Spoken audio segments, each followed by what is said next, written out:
PlayStation, in comparison to Xbox, has always seemed to have a very limited amount of Pro controllers. Like, what do you guys got? You guys got those stupid-ass Nacon things. Those aren't great. There's the Edgy Teen, which isn't even out yet. And,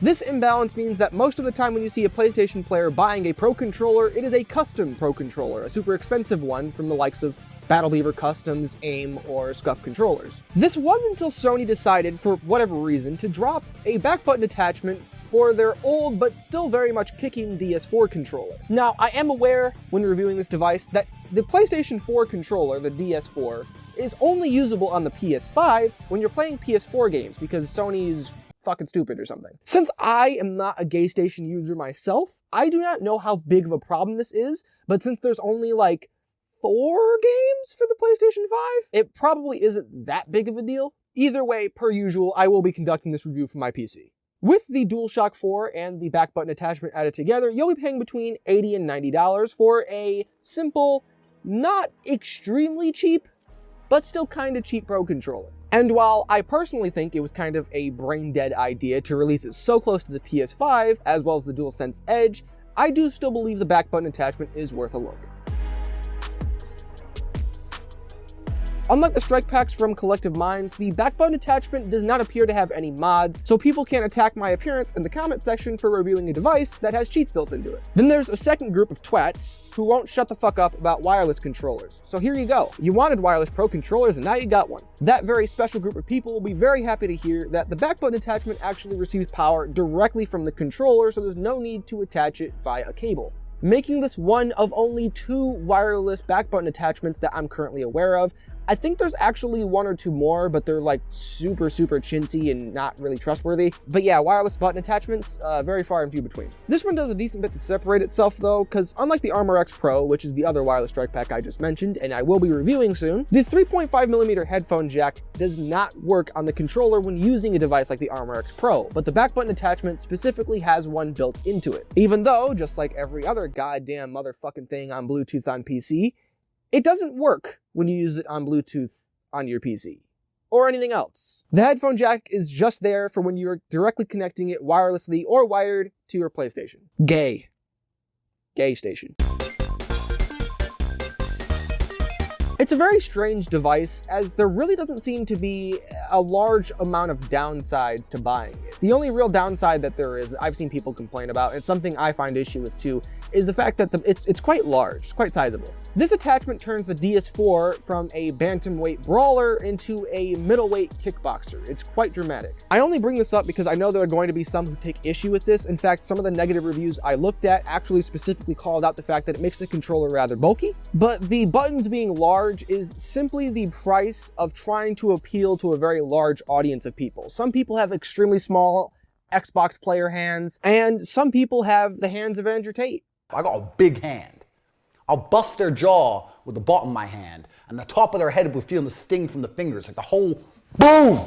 The buttons themselves, aside from being rather fat, are actually pretty nice. They're not super clicky or anything, but their feedback is serviceable. They aren't too close to the center like Thrustmaster's buttons, or directly in the center like Razer's buttons. A nice compromise is taking up the entire bottom of the controller. To be fair, a good portion of the space taken up by the back button attachment is actually used with this OLED Apple Watch bullshit display thing. It's really only there so they can flex their engineering, even though all of their fucking devices are garbage. This is literally only here so you can see what buttons you're remapping the extra buttons to. That's it.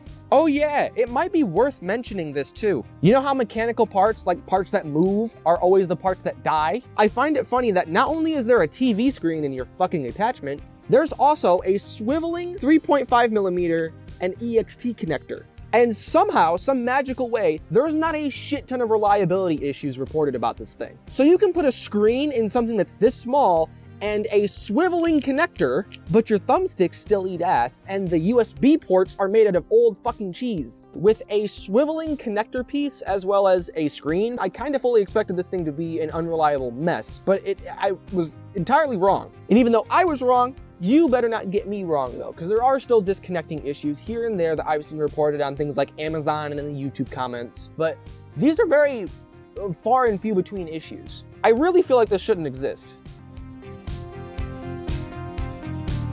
So, in my opinion, I kind of think, and I know this is going to be a hot take, this is like a 3 year too late device. If Sony had released this in 2017, 2018, I could have seen this doing a lot better, but they released it right next to the PS5, which I'm going to give them a pass.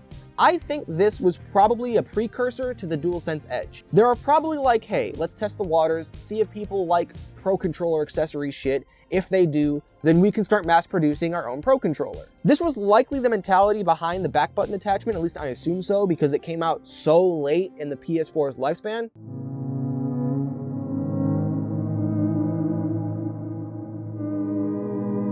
But it kind of does upset me that they really stopped pushing it after a couple of months. Like, it's actually kind of difficult to find these from retailers, aside from like Amazon. Best Buy sometimes has them, and I think Walmart has them for like 20 or 25 bucks as well. And the cool thing about making your own Pro Controller out of a back button attachment is you can also add other cool things, like watch this. This controller costs less than 160 bucks to build, and it has clicky triggers, clicky bumpers, clicky action buttons, clicky D-pad, and a stick drift fix, as well as 2 extra buttons. I even have a custom USB-C port on the way that I'm going to install. So the back button attachment really does make sense if you're looking for what is arguably the cheapest way to a PlayStation Pro controller, or you're looking to do some DIY shit with your DS4. If you're only looking for a 2-button controller, there are usually other options, but like I said, PlayStation is very barren in the realm of Pro controllers. If you want to do a custom Pro controller, by all means, but you will be spending an arm, leg, head, ear. You get the gist. I will be leaving links down to whatever retailers have these left, because there are only a couple of retailers who continue to sell them. I sincerely apologize for how late this video is. Not like I planned it 2 weeks ago or something. No, like this video is literally like 2 years late. You guys may end up forgiving me. I'm doing a video on this controller right here. It's a fully custom PS4 controller. Absolutely amazing. I'm doing one for the PS5 around the same time or just after the DualSense Edge comes out, and when the DualSense Edge does come out, full review, best review. I'm going to have the best review on YouTube of that thing, and it might sound like hyperbole or something, but I'm actually serious. I love you all, and I do sincerely hope I get to see you in that review. Peace out.